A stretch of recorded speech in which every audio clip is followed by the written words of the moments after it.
Buenas tardes. Muy buenas tardes a todos los participantes de la unidad de Telesalud del Instituto Nacional de Salud del Niño. Les damos la bienvenida. En esta oportunidad presentamos un tema muy importante para todos los presentes, que será dictado por la doctora María Lapoy Montes, especialista en cardiología infantil. El tema a tratar es corazón del neonato. ¿Por qué es diferente? Con ustedes, la doctora Lapoy. Puede empezar, doctora. Gracias, señora Melvita. Gracias a la organización del sistema de teleeducación, vamos a tratar ahora un tema que realmente es apasionante, sobre todo para los pediatras y para los neonatólogos. No es un tema de cardiología, no vamos a hablar de cardiopatías infantiles, solamente vamos a hacer un desarrollo de lo que es la estructura tanto fisiológica, anatómica y histológica del corazón del recién nacido para que comprendamos cómo se comporta él frente a las sobrecargas, tanto de volumen como de presión. ¿Podría pasar, por favor, la diapositiva? ¿Me pasa la diapositiva, por favor? ¿No me escuchan? Señora Melba, ¿me escucha? Sí, doctora. Ya. Pero páseme la diapositiva, por favor. Enseguida, doctora.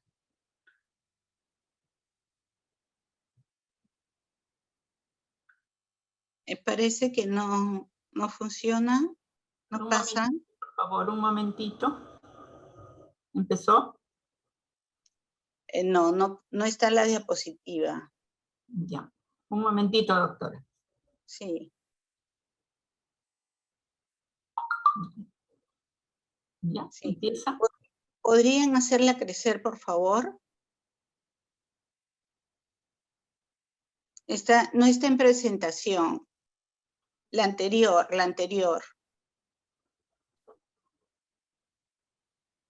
Sí, la anterior, sí. Haga la presentación para que crezca. Eso, ahí está, ahí.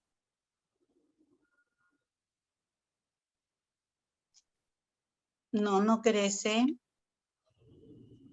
Lo que pasa es que se ve muy pequeñito. Bueno, está bien. Ponga la anterior, señora Melvita, por favor. Johncito, la anterior, por favor, ¿ya? La siguiente. Ya, bueno, vamos a comenzar por acá. Todos sabemos que después del nacimiento, cuando aumentan las presiones disminuyen los niveles de presiones del pulmón, los niveles de prostaglandina por degradación disminuyen y el conducto arterioso se cierra. Eso es muy importante, porque el corazón derecho tiene mayor presión, como sabemos, y si estuviera abierto el conducto arterioso, podría haber cortocircuito de derecha a izquierda, que se conoce como persistencia de patrón fetal. Es importante que se cierre. Se cierra, como sabemos, por el aumento de la presión de oxígeno. Siguiente. Siguiente. Sí. También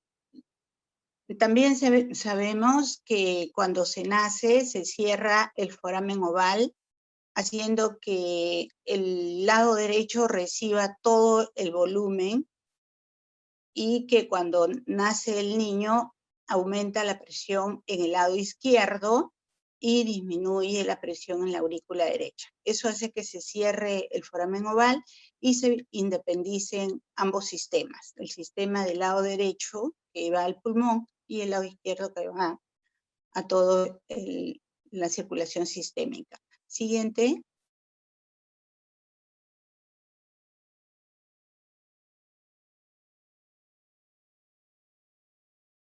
Bueno, se produce una independencia de los circuitos y recién en ese momento, o sea, apenas el niño nace y entra el oxígeno a sus pulmones y se produce lo que acabamos de mencionar, cierre de ambos conductos, entonces nosotros vamos a tener una circulación en serie. Eso es lo primero que le pasa al recién nacido. Comienza a tener una circulación en serie. Se produce una sobrecarga volumétrica de los ventrículos, ¿no? Que antes no manejaba, sobre todo el lado izquierdo, ¿no? Entonces eso hace que ya ambos ventrículos comiencen a manejar los volúmenes correspondientes. El ventrículo izquierdo, en forma súbita, es sometido a una sobrecarga de presión, ¿no? Y el gasto aumenta del 34% al 100%, ¿no? Es decir, que el ventrículo izquierdo enfrenta una mayor resistencia vascular, que poco a poco, por supuesto, se va a ir disminuyendo según los requerimientos y se va a compensar con los volúmenes que va recibiendo del lado izquierdo al pasar ahora hacia el pulmón, que antes no pasaba. Siguiente.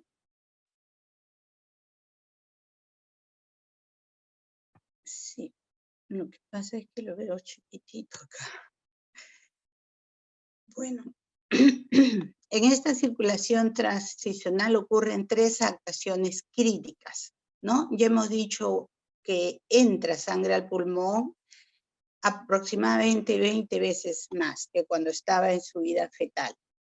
Entonces, hay las derivaciones centrales que hemos dicho se suprimen, el flujo sanguíneo va hacia las grandes cámaras, hacia las 2 cámaras y los grandes vasos, y inmediatamente funciona en circulación en paralelo, ¿no? La salida ventricular combinada aumenta mucho, ¿no? Para cumplir los requisitos que necesita ese nuevo sistema que se ha producido. Siguiente.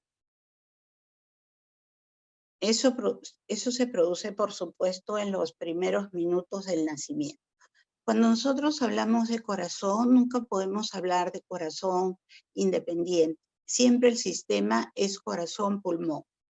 Entonces, cuando hablemos de corazón, siempre tenemos que entender también que así como está inmaduro el corazón, está inmaduro el sistema respiratorio.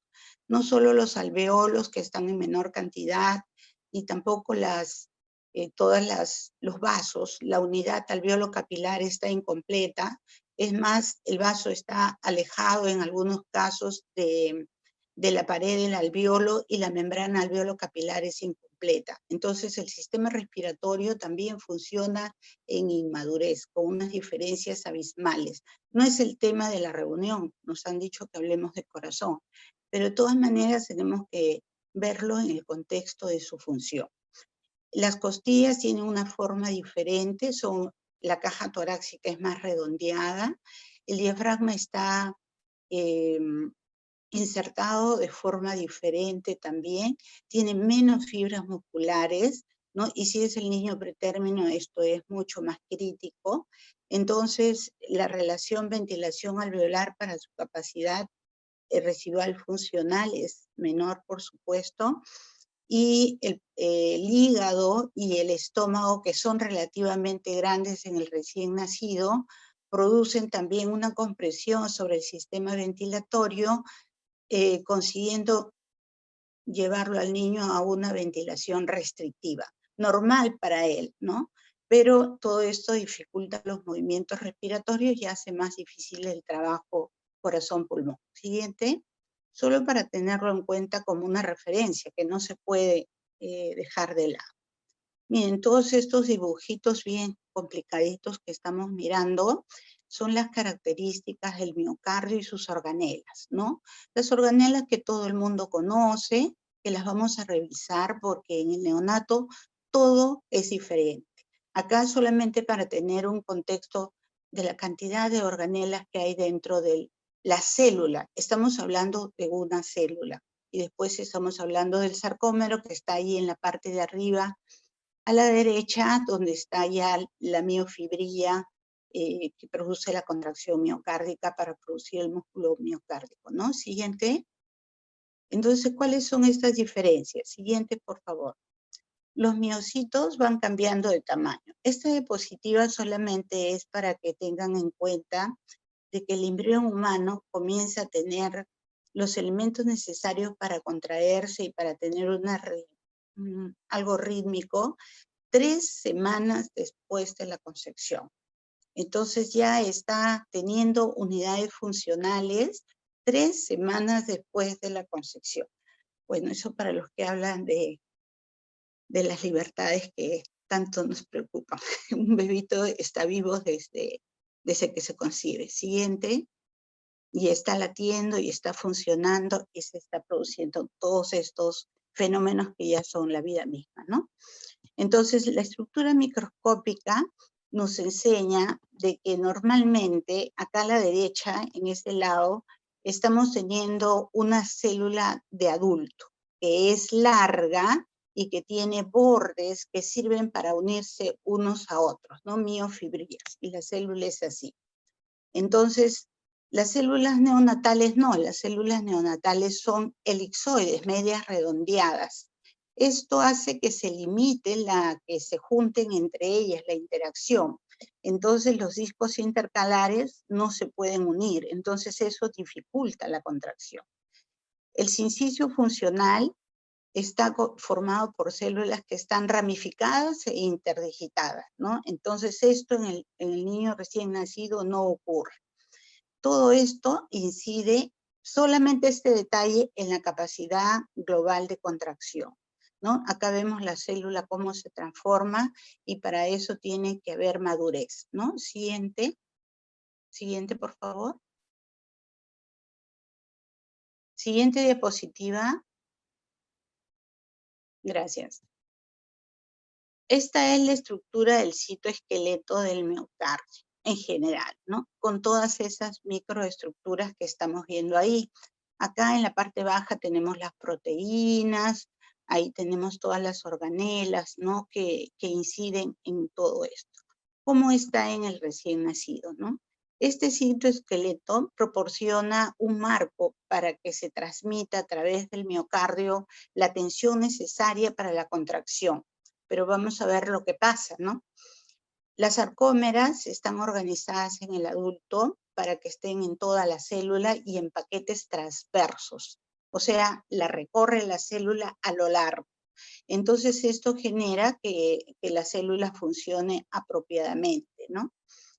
Y están las proteínas cerca de las organelas para producir la contracción y también las mitocondrias, ¿no? Pero acá no sucede eso. ¿Qué pasa en el miocito neonatal? No están organizadas los elementos contráctiles. Su estructura es caótica. En la porción central se localizan estructuras no contráctiles. O sea que en la porción central, donde debería estar todo para poderse contraer ese miocito, están núcleos, están amontonados alrededor del centro y están las mitocondrias que generan una carga que hace más difícil la contracción miocárdica. Siguiente. Siguiente, por favor. Bueno, ¿qué pasa en el retículo sarcoplásmico? Ustedes saben que es una red, ¿no?, de membranas tubulares que rodean las miofibrillas. ¿Y para qué sirven? Para que produzcan el proceso de liberación de calcio, y el calcio sirve para la contracción miocárdica. ¿Qué pasa en el neonato? Está mal desarrollado, ¿no? Entonces, el pool necesario de calcio para la contracción depende más de que penetre en el sarcolema, pero no puede porque está con esta característica, ¿no? Por eso es que el inotropismo de estos miocitos es más susceptible a las modificaciones de calcio, porque depende de él, porque no está funcionando por su conducto regular, ¿no es cierto? No está yendo por sus canales, sino que tiene que estar en cantidad muy apropiada o más para poder funcionar un poco, ¿no? Siguiente. No es como en el adulto que todo está organizado. Entonces, el retículo endoplásmico que conocemos, que es una cantidad de membranas que terminan en unos túbulos, es quien hace la síntesis de las proteínas y las transporta, ¿no?, a los ribosomas y a todas las zonas que se necesitan, ¿no? Pero esas proteínas, esta proporción de retículo está aumentada en el miocito neonatal. ¿Por qué está aumentada? ¿Por qué? Porque el miocito del recién nacido tiene que crecer, y tiene que crecer por hiperplasia, no solo por hipertrofia. En el adulto crece por hipertrofia. Entonces, esta cantidad, acuérdense, miren, proporción aumentada, pero eso no es gratis. Eso hace que el miocito sea duro, porque en vez de tener material de contráctil, está teniendo un material para que le sirva para funcionar, para compensar, mejor dicho, ¿no? ¿Hasta cuándo se produce la hiperplasia en el corazón del neonato? Hasta los 4 meses. Hasta los 4 meses todavía tiene menor número de células y las células están delgadas, están finas, tienen que hipertrofiarse. El proceso de hipertrofia dura toda la vida, desde que nace hasta siempre. Y en cambio la hiperplasia es hasta los 4 meses, ¿no? Está mediada por hormonas, ¿no? Y por estímulos adrenérgicos. Siguiente, pero acordarse de esto nos va a hacer dar cuenta por qué el corazón del recién nacido está susceptible de hacer insuficiencia cardíaca, ¿no? ¿Qué pasa con las mitocondrias? Miren, las mitocondrias todos sabemos que sirven para generar ATP, ¿no? Para producir los ATP que le van a dar energía y tiene una serie de funciones, ¿no? Para la termogénesis, etcétera, para almacenar el calcio y los iones y todo eso. Para eso es la mitocondria, ¿no? En el adulto, nosotros tenemos 30% del volumen celular. En cambio, el neonato está en mucho menor proporción. O sea, tiene pocas mitocondrias, que son las que sirven para la energía. Entonces, otra cosa que nosotros tenemos, que en el feto, el metabolismo miocárdico ha sido base de lactato y glucosa y ha sido anaeróbico, ¿no? Y esto es, bueno, porque así vive en la vida fetal y le va a servir esta adaptación para los periodos de hipoxia que rodean el periparto, ¿no? Al nacer, el metabolismo se modifica y recién se comienzan a utilizar mayor porcentaje de ácidos grasos, que son de donde saca la energía el miocito del adulto. Entonces, cuando está recién nacido, va a ser dependiente de la glucosa, de la glicemia, ¿no es cierto? Entonces, eso hay que tener en cuenta en el neonato. No tolera los periodos de hipoglicemia porque la necesita mucho para los periodos de hipoxia, porque él está actuando, ya ha venido con esa programación para funcionar, ¿no? Y miren, las mitocondrias se distribuyen junto a las sarcómeras para tratar de optimizar el uso del ATP, ¿no? Entonces, cuando nace el niño, recién va a funcionar en forma aeróbica y de haber estado trabajando en hipoxia con lactato y con glucosa, y cuando entre en hipoxia después de nacer también lo va a hacer, él recién va a comenzar con los ácidos grasos para producir sus ATP, para tener energía para la contracción. Siguiente. Bueno, esto ya hemos explicado, ¿no? Entonces ya hemos dicho que cómo se hace la replicación y hasta cuánto dura, y cómo es la fuente de energía miocárdica en el feto, en el neonato y en el adulto, y cómo se va adaptando, ¿no? Entonces eso ya lo hemos visto. Siguiente es solamente para tener una fijación. Los miofilamentos, que normalmente ya vimos cómo era el sarcómero, tienen que ser paralelos y tienen que estar organizados y tienen que estar perfectamente bien empalizados, ¿no? Aquí los filamentos están desorganizados y hemos dicho que no son hipertróficos, sino son delgaditos, están todos por diferentes sitios, ¿no? No son paralelos al eje celular. Entonces, cuando ellos logran conseguir su calcio para contraerse, se contraen, pero no se hermanan entre todos para tener una contracción adecuada, si no se contraen como quieren, ¿no? Por aquí, por allá, y no producen un efecto adecuado de contracción de toda la masa del miocardio, ¿no? Además, como se está produciendo una sarcomerogénesis, esto permite que haya múltiples interrupciones entre las sarcómeras. Entonces, la conducción de la fibra miocárdica que se va a hacer para eso no se da, porque está uno por acá y otro por allá. Siguiente, y están interrumpidas por esto, y la masa también. Bueno, entonces acá nosotros tenemos una imagen para acordarnos cómo debe ser la empalizada, paralela, organizada, una al lado de la otra, y cada organela en el sitio correspondiente para producir la contracción, que no sucede en el niño recién nacido, ¿no? Y que se va, por supuesto, organizando, ¿no? Permanece todavía en los primeros tiempos, por lo menos hasta los 4 meses, ¿no? Las miofibrillas están dispersas, y hemos dicho, ¿no? Y están alrededor de una masa central, que son los núcleos y las mitocondrias, que están inmaduras. O sea, todo está ahí en diferentes sitios de donde debe estar. Pero conforme avanza la maduración, ellos solitos se van acomodando, y las miofibrillas se van localizando a lo largo del eje longitudinal de la célula. Entonces se va organizando en forma progresiva para llevar a un sarcómero adulto, pero esto dura, por supuesto, bastante tiempo, ¿no? Se produce también este mecanismo cuando se contrae y cuando se relaja, ¿no? También tiene que incrementarse el número de fibra. El número de fibra es menos, entonces, pero con la maduración se va dando que la miofibrilla va aumentando, porque hemos dicho que se produce una hiperplasia, ¿no?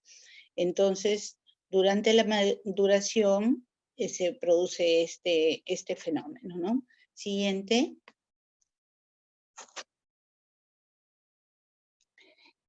El sistema tubular T, ¿para qué sirve? ¿Y qué cosa nos está diciendo? ¿Cómo lo tiene el neonato? Sabemos que este sistema T atraviesa la célula, ¿no? ¿Y para qué la atraviesa? Es un tubo que sirve para liberar el calcio dentro de los sistemas que estamos hablando para producir la contracción, ¿no?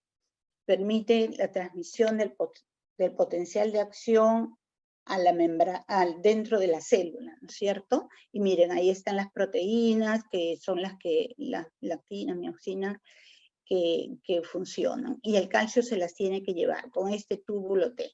Pero este túbulo T también está pobremente desarrollado, ¿no?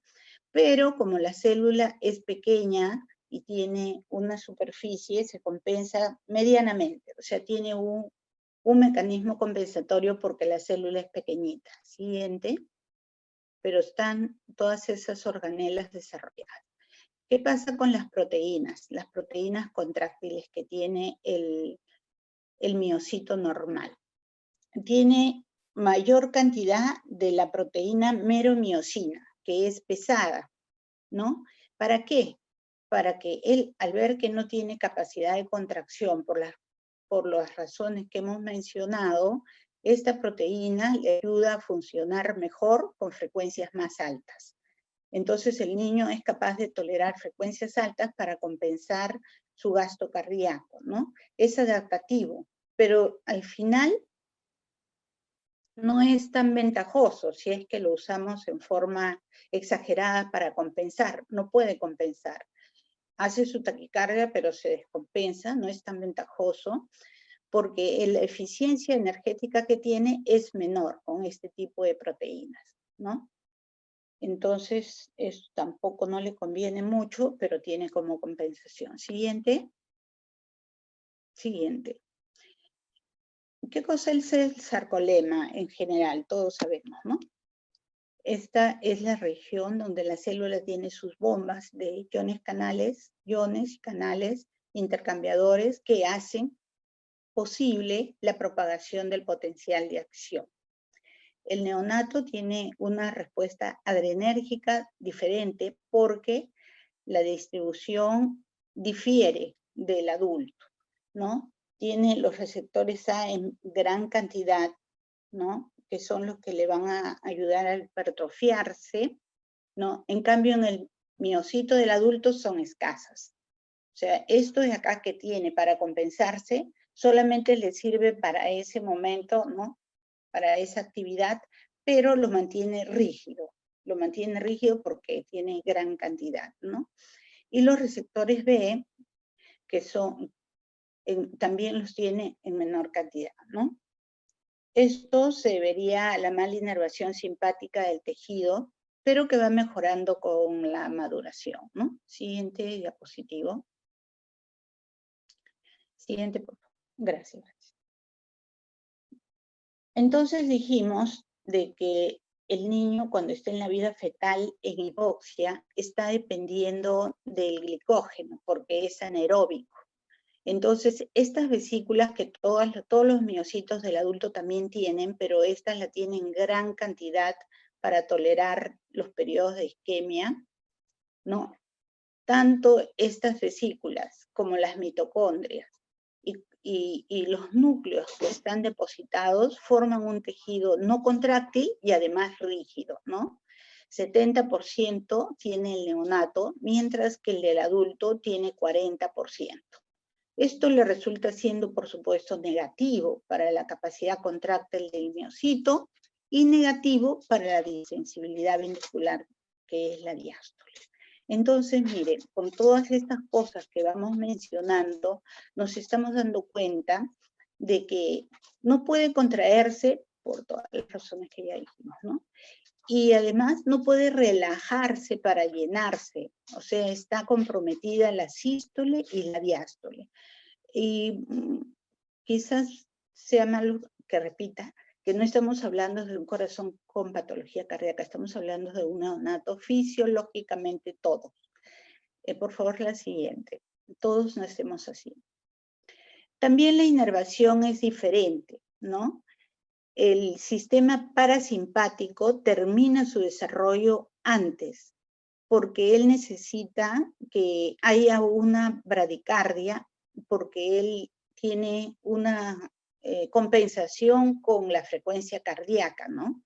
Entonces, la inervación simpática tiene estos componentes que contribuyen a efectos inotrópicos positivos para activar las catecolaminas circulantes que tiene el neonato para compensar su gasto cardíaco. O sea, él, como no tiene bien el inotropismo, ni tampoco la dilatación, ni tampoco la contracción, ¿no? Con el calcio y todo eso, se compensa con la frecuencia cardíaca, pero hasta cierto punto, porque la sobrecarga sistólica también le sirve en contra, ¿no? También hay una inmadurez de la vasculatura periférica. Esa inmadurez impide que la resistencia vascular sistémica responda en los momentos oportunos. Entonces, para poder modificar la presión y el gasto cardíaco, ¿no? Como cuando hay cualquier cosa que requiera que se aumente el gasto cardíaco, no lo puede compensar.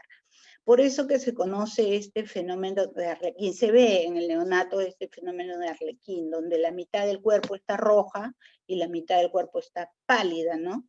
¿Por qué? Porque la inervación de la vasculatura es inmadura y se da en diferentes momentos, ¿no?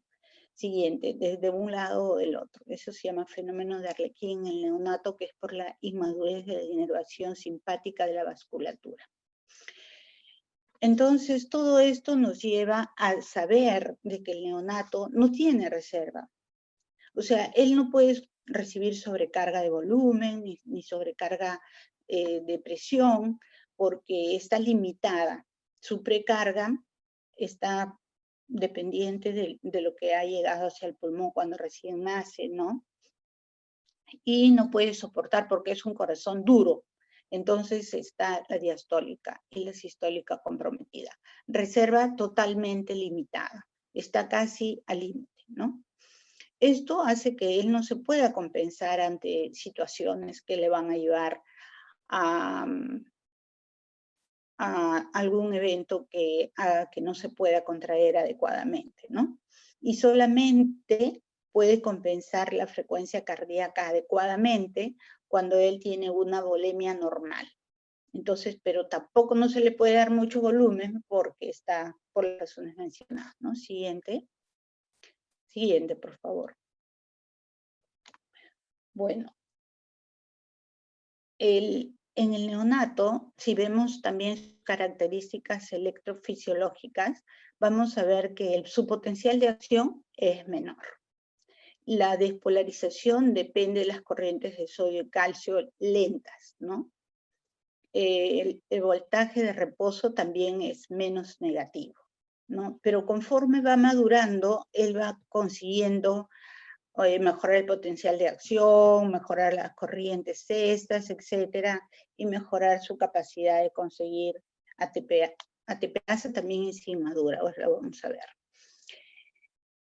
Por todo lo que hemos dicho, este neonato es capaz de tener frecuencias cardíacas altas y es más resistente a la acción de los glicósidos cardíacos, ¿no? Sin hipoxia, él maneja bien su metabolismo anaeróbico, ¿no? La estimulación vagal puede producir acortamientos de los periodos refractarios del tejido auricular y aumentar la probabilidad de arritmias supraventriculares, ¿no? Porque también toda esa inervación está no alterada, sino es inmadura. Siguiente. Entonces es capaz de ser arritmogénico, ¿no? El tamaño y la forma de los miocitos entonces va cambiando con la maduración, ¿no es cierto? Tenemos una fase de maduración que se caracteriza porque se van desarrollando, se van organizando, se van alineando sobre todo, ¿no? Ya hemos dicho. Los ribosomas que estaban dispersos por todas las células también se van poniendo cada uno en su sitio y toda esta masa y todo este desorden hace que se produzca esta dificultad para el manejo de la sístole y de la diástole en el corazón. El siguiente, todo esto disminuye y va cambiando rápidamente hasta los 4 meses, ¿no? En la superficie y volumen, dijimos que él utilizaba esta relación a su favor, ¿no? Cuando estaba con todos estos problemas en los primeros días de vida. Pero esto se va cambiando y va mejorando esa relación superficie-volumen, ¿no? Porque va aumentando, se va hipertrofiando. No solamente va a haber hiperplasia, sino también hipertrofia. Entonces, conforme va creciendo, va a ir mejorando. En el prematuro es mucho peor, pues, porque todavía no alcanza el desarrollo del tercer trimestre, ¿no? Que es donde se da el mayor desarrollo, ¿no? Bueno, ya hemos dicho esto. Siguiente. A ver. Bueno, sabemos de que cuando el niño está en la vida fetal, el ventrículo derecho es mayor que el ventrículo izquierdo. Y que incluso cuando nace, en algunas radiografías, yo no lo he visto, pero refiere la literatura que uno puede ver 2 puntas, porque el ventrículo derecho está muy desarrollado. Pero eso va cambiando. A los 4 meses tenemos que la relación de masa ventricular izquierda-derecha es 2:1. O sea, cuando está en feto y cuando nace, sí, el ventrículo derecho es mayor. Pero ya a los 4 meses predomina el ventrículo izquierdo, o sea, eso va cambiando, ¿no? Los miocitos del ventrículo izquierdo aumentan 40 veces su volumen desde que nace hasta que llega a la adolescencia. O sea, es solamente para que nos demos una idea cómo un neonato tiene un miocito tan pequeñito y tan desordenado, ¿no? 40 veces, imagínense. Y hemos explicado esto, siguiente, que se da por hiperplasia y por hipertrofia. Entonces, con toda esta revisión, nosotros podemos inducir fácilmente que el corazón del recién nacido tiene una inmadurez anatómica, bioquímica y funcional, porque tiene menor proporción de elemento contráctil por unidad de masa. La fibra es pequeña, es delgada, la miofibría está en menor cantidad, miren, 50%, también es fina la miofibría, no está paralela, está desordenada y están no solo desordenadas, sino esparcidas porque están en poca cantidad, ¿no? Y todo esto, ¿en qué influye? En el inotropismo. O sea, tiene una, digamos, entre comillas, disfunción sistólica.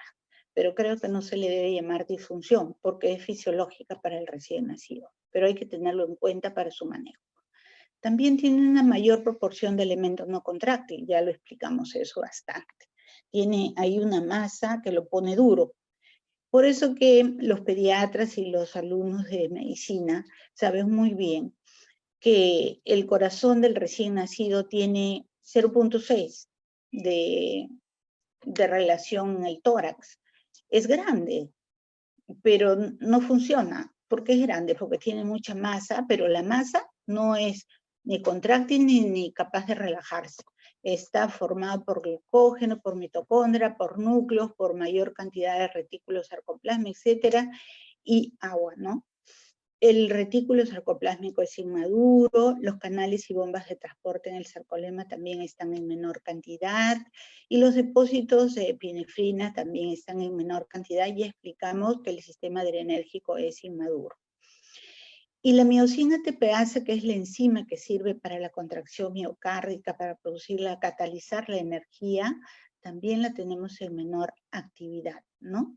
Conforme pasa la maduración, ya hemos dicho que esto se va corrigiendo, ¿no? Y que las miofibrillas se van alineando a lo largo de la célula como está en el miocito. Cuando hemos hablado de esto, estamos hablando de una sola célula miocárdica, ¿no? Siguiente, por favor. Entonces, el miocardio inmaduro tiene un sitio esquelético, ¿no? Con poco elemento contráctil, con poca mitocondria que no le da energía, con escaso retículo sarcoplásmico, entonces no puede hacer sus conducciones de iones, los túbulos T poco desarrollados, comparado con el adulto que lo tiene todo, ¿no?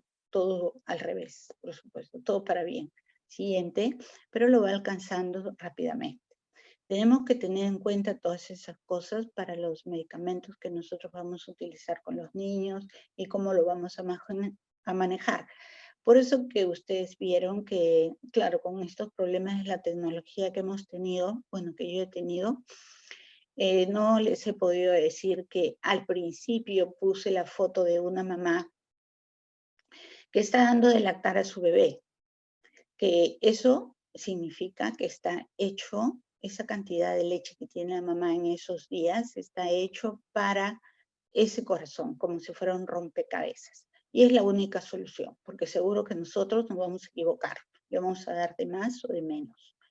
Entonces acá hago una repetición de lo que ya hemos dicho, ¿no?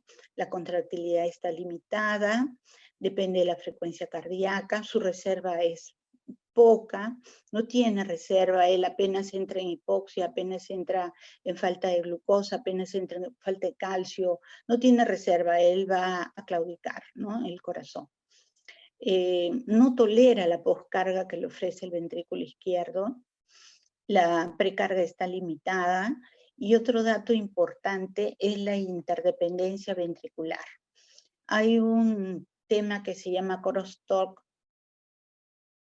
que no he podido poner la diapositiva, donde se sabe muy bien que es verdad que en el adulto también hay interdependencia ventricular, pero en el niño es absoluto. Todo lo que le pasa al ventrículo izquierdo le pasa al ventrículo derecho y viceversa. Entonces, cuando el ventrículo derecho, por ejemplo, tiene sobrecarga sistólica por hipertensión pulmonar, el ventrículo izquierdo se dilata. ¿Por qué se dilata? Porque está sufriendo la interdependencia ventricular, y se dilata, no se va a hipertrofiar, se dilata porque es inmaduro y porque su fibra es delgada, entonces, y porque no tiene fibra.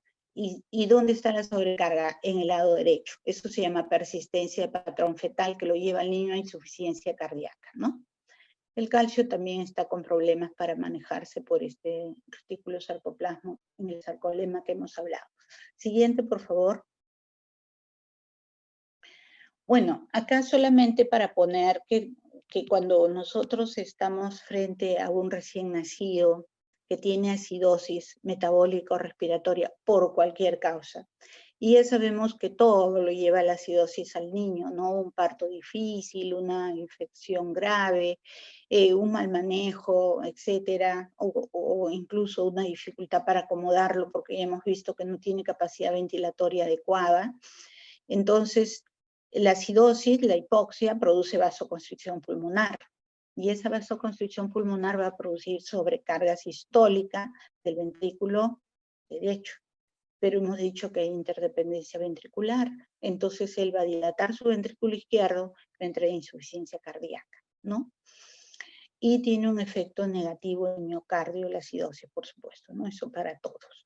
Cuando aumenta la presión pulmonar, aumentan las presiones en el lado derecho, y esto hace que el cortocircuito de derecha a izquierda se abra porque recién se había cerrado o no había tenido tiempo de cerrarse en el neonato de muy pocas horas. Entonces nosotros vamos a tener sangre insaturada en la circulación sistémica, ¿no? Y la acidosis produce reducción del inotropismo, ¿no? Entonces el niño está cianótico y está en insuficiencia cardíaca. Entonces, si no estamos advertidos, nosotros vamos a decir que ese niño tiene una cardiopatía severa, ¿no?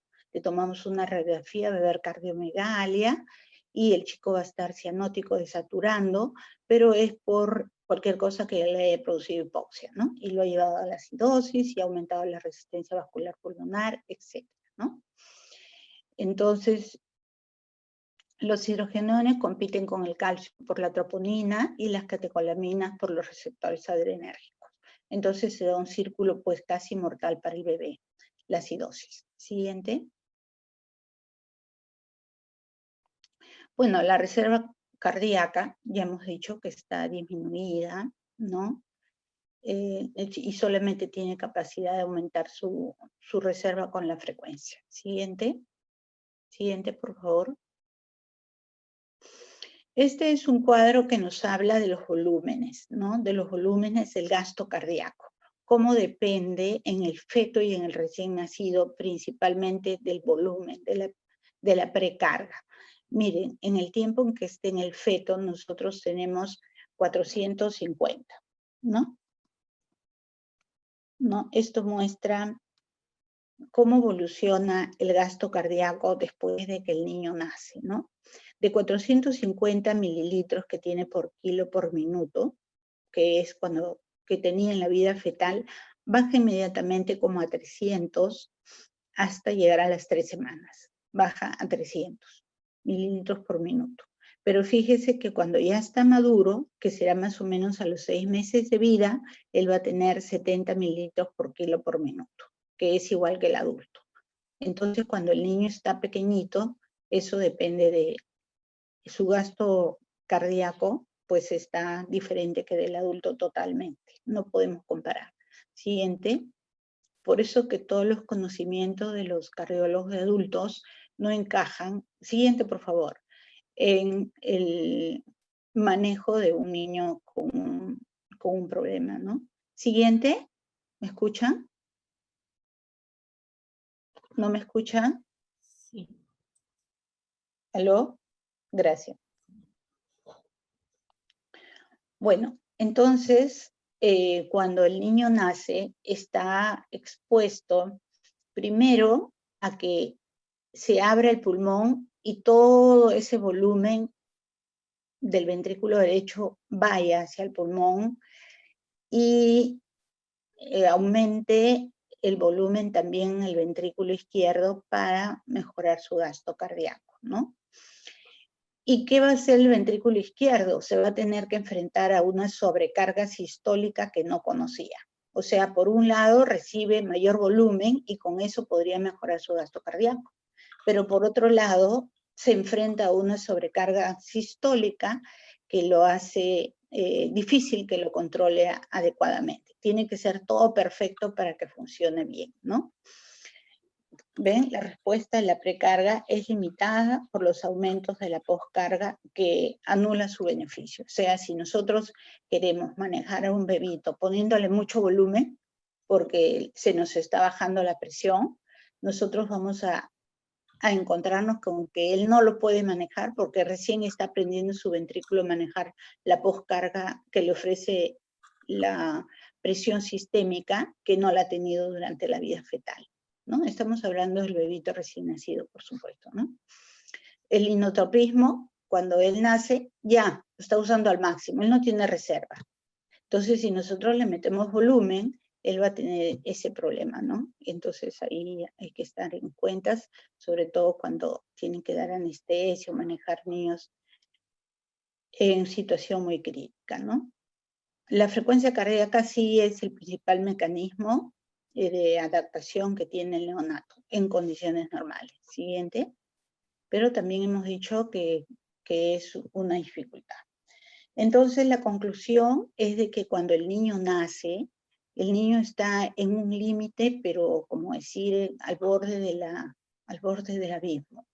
Todo está perfectamente preparado para enfrentar ese momento, incluso tiene las reservas de glicógeno para poder enfrentar la hipoxia, momentos de hipoxia, pero ya hemos visto cómo se puede esto también alterar si es que tenemos una persistencia de patrón fetal o lo hacemos enfrentar a situaciones de sobrecarga de volumen, a situaciones de sobrecarga de presión, y también por esas razones que hemos mencionado, ese ventrículo izquierdo no tolera que nosotros le pongamos, cuando esté hipotenso, inotrópicos.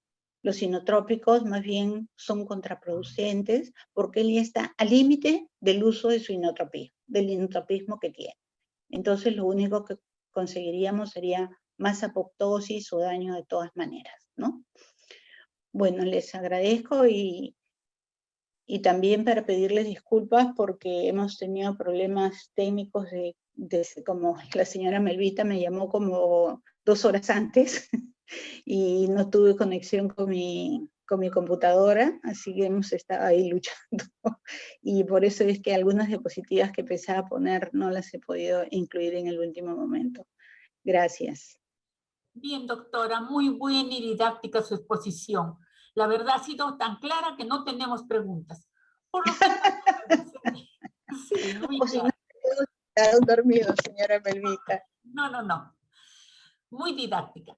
Paso a agradecerle, doctora Lapointe, por su participación y por haber transmitido sus conocimientos y su amplia experiencia. ¿Quién no conoce a la doctora Lapointe? Todos, yo creo que todos los participantes. Entonces, lo único que me queda, volver a agradecer y decirle sus palabras finales, por favor, doctora. Sí, el doctor Mariño está... Sí. Llegó una pregunta. ¿Nos permite? ¿Sí? Sí. La ley Starling en el corazón del neonato. Sí, la ley de Frank Starling también está limitada en el neonato, ¿no? Porque la ley de Frank Starling se refiere justamente a esta capacidad que tiene el neonato, el corazón normal, de que a más estiramiento, mayor capacidad de aumentar su presión para tener mejor gasto, ¿no? Pero en el neonato también está limitada por esas razones que hemos mencionado, ¿no? No sé si de repente, Carlos, tú tienes alguna explicación. No. Gracias, doctora, dice el doctor María. Gracias. Bien.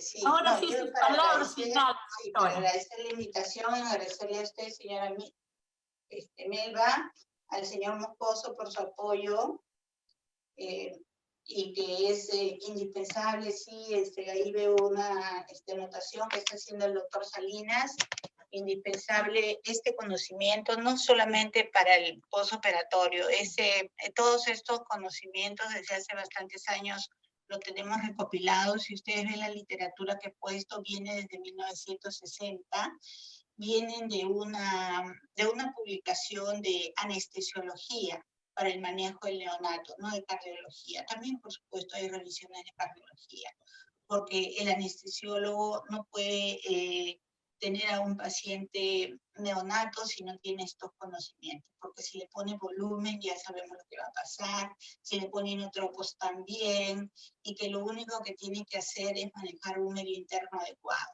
buena presión de oxígeno, y también para los que manejan niños pequeños, ¿no? Buena presión de oxígeno para que no haya hipoxia, mantener bien su glucosa, estar pendientes del calcio, y el niño tiene que estar caliente, no puede estar con problemas de temperatura, porque eso lo va a llevar al consumo de su glucosa que él está utilizando para la glicogénesis y para su energía, para sus ATP. Sí, es muy importante. Bien, doctora. Gracias. Vamos a leer aquí una felicitación. Excelente, doctora Marina Lapón. Usted siempre líder en el manejo del neonato sano y cardiópata. Un abrazo. Esas flores es porque la señora me conoce desde que era chiquita. No, eso escriben en el chat. Doctora, por favor. Mentira, señora Melvita, somos igualitas. Palabras finales. Bye, gracias. Ya. También agradecemos a todos los participantes y los invitamos a seguir estos interesantes temas a través de nuestro canal de YouTube, página web de Telesalud del Instituto Nacional de Salud del Niño. Y los esperamos pues lunes, miércoles y viernes a las siguientes telecapacitaciones. Buenas tardes a todos y muchas gracias. Gracias nuevamente, doctora.